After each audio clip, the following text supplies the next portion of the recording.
Hi everyone, it is Michelle, the Tupperware lady, and this morning we are going to do a little bit of meal prep. This is something that happens at my house every single solitary week. I'm sure most of you have heard of bone broth. Some people just like to call it broth, leave out the bone part of it, that's perfectly fine. But what we're going for is the nice gelatinous stuff that when it's cold it's kind of like a jello in the refrigerator. That's how you know you've gotten all the good stuff out of the chicken or the beef or the whatever it is that you're making to get the stuff out of. I make this every week. It is super simple. I used to do it once upon a time in an electric pressure cooker. I've done it on the stove. Well, first of all, let's talk about doing it on the stove. If you're gonna do chicken on the stove, it takes a solid 12 to 24 hours to get, you know, the nice, to get everything out of those bones, to get the nice gelatinous mess that you're looking for. And beef takes up to 48 hours. And you guys, I don't wanna leave my stove on that long. I just don't. Same with the pressure cooker, the electric pressure cooker. It would take a good 2 hours for the chicken, and then 2 hours, and then probably another 2 hours for the beef. And in fact, I'll be perfectly honest with you, when I was making the beef broth in the electric pressure cooker, I never did get to the gelatinous part of it. The only way that I did that was the 48 hours on the stove. But for me, I make broth now in my Tupperware microwave pressure cooker every single solitary week. We're gonna do some chicken this morning so I can show you just exactly how simple, how easy it is. The benefit of doing this in the microwave pressure cooker is I'm still gonna have all of this chicken meat that I can use the rest of the week. I can use it for recipes tonight. In fact, it's gonna be part of supper tonight is the chicken. But when I would do it on the stove or in the electric pressure cooker, that meat was not worth eating when we were done with it. There was no flavor, it was gross. It was not worth eating. You ended up throwing it away. But now, today, in half an hour, not only am I going to have the nice gelatinous broth, I'm still going to have the chicken that I can use. That's a great savings. Huge benefit, huge benefit. So this is our pressure cooker. Let's grab the lid over here real quick so you can see it. It holds 2 quarts. This is just a beautiful 2-quart capacity, like your 2-quart casserole, 2-quart anything. Nice 2 quarts. Very, very solid, but incredibly very lightweight. Look at how lightweight this is. Some of the safety features that you might not know about this is the pressure cooker is intended to cook at a constant 8 pounds of pressure, and yet the walls are rated for 12 pounds of pressure. You are not going to exceed the pressure inside your pressure cooker. It's awesome, it's great, it's wonderful. It has a seal, just like any other pressure cooker. There's a gasket to keep a nice tight seal. We have a pressure indicator. See it going up and down? There's a pressure indicator. A few things that are on here that are not on an electric or a stovetop pressure cooker is we have a pressure release valve over here, if you can see my finger coming up through it. So you're actually going to see and to smell the wonderful cooking smells in your microwave as it allows some of the pressure to release. We have a lock, same as any other pressure cooker. It needs to lock.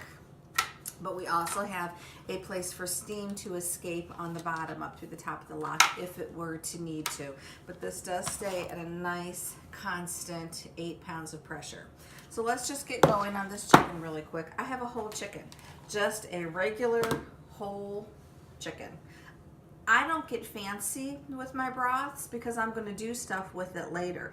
I personally am going to keep this to drink. I like to drink it a few times a week for the nice anti-inflammatory effects that it has. But I also will use this in cooking. So I will show you when we're all done how, you know, I strain it and then what I freeze it in, things like that. But anyhow, I stay pretty basic with my chicken. I'm gonna stick a lemon wedge down inside, and I believe I have some onion in here as well. Let's just throw a half of an onion. You know what, I don't think I want that whole half an onion. I did see that I just touched this onion with chicken hands, so much for the rest of that onion. I'm gonna throw some onion in there. What else am I gonna throw in there? I'm gonna throw a few peppercorns in here. This is our large spice shaker, and you can see right through it. It's time for me to go get a few more peppercorns, huh? There's just a few peppercorns in there. Like I said, I don't go crazy with this because I'm gonna season it up when it's all done. I'm gonna sprinkle some salt on it. I will do salt. I will taste it when I'm done to see if I need any more salt, but I'm just gonna salt it all over. And I am doing it breast side down just because that's where I want to make sure that that stays submerged. And now that I told you that, let's make sure I'm breast side down. There we go, breast side down. And I'm also going to throw a bay leaf in there because I like a bay leaf. Nothing like a half of a bay leaf. There we go. Let's throw a bay leaf in there. Okay, and then I'm just going to fill it up to the maximum fill line with water. And you guys, this is all there is to it. It is going to go into the microwave for half an hour. That's it, half an hour. This chicken will be cooked perfectly. I will have the meat to use. It will not be overdone. I will have the meat to use, and I am going to have wonderful, wonderful, wonderful beef broth. Absolutely wonderful. So there's arrows on the lid. There's arrows on the handle. You line up your arrows. Watch it drop down. See it drop? Twist to lock. Click to seal. And I'm going to go put it right into the microwave. Hang on.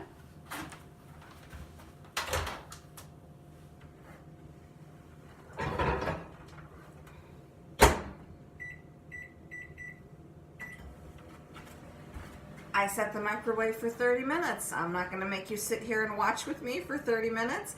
I will be back to show you the finished product.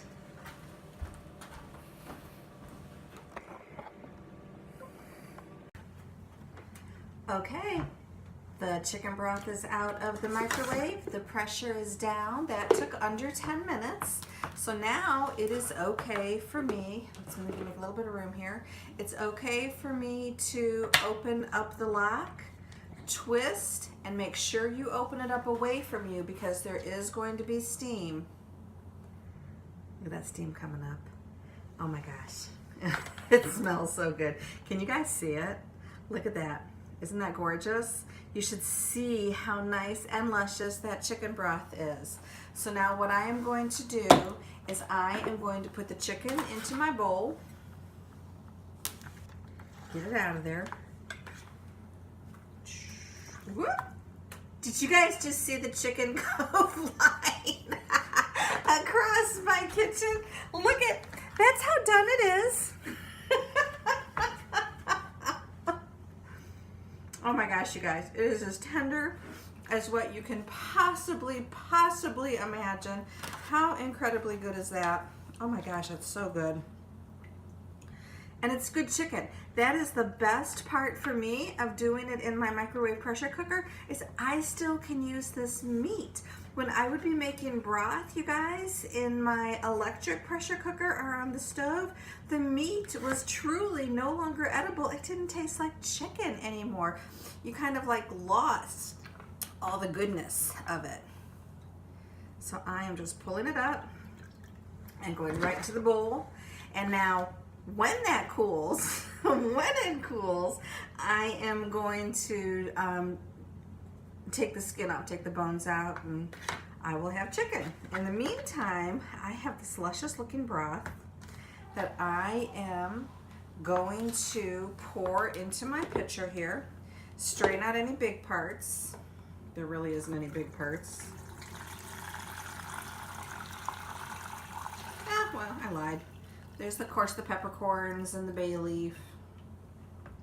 And a tiny little piece of chicken that came off that, you know, wonderful. Look at that. Can you see how pretty that is? So now this doesn't seem like much. But I have, how much do I have here, you guys? About a quart.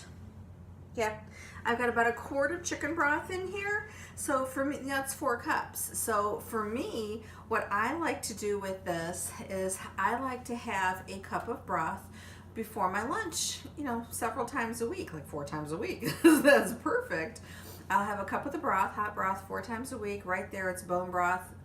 Normally, I would already strain this out. I would have it be going through cheesecloth and strain it out because I know how gelatinous it's going to be. We're going to come back in a little bit, be a few hours because it's going to have to cool. I'll skim the fat off the top and show you how nice and gooey it is in there, so you could actually see that it truly did make the nice gelatinous bone broth that it's what you want. Look at the color.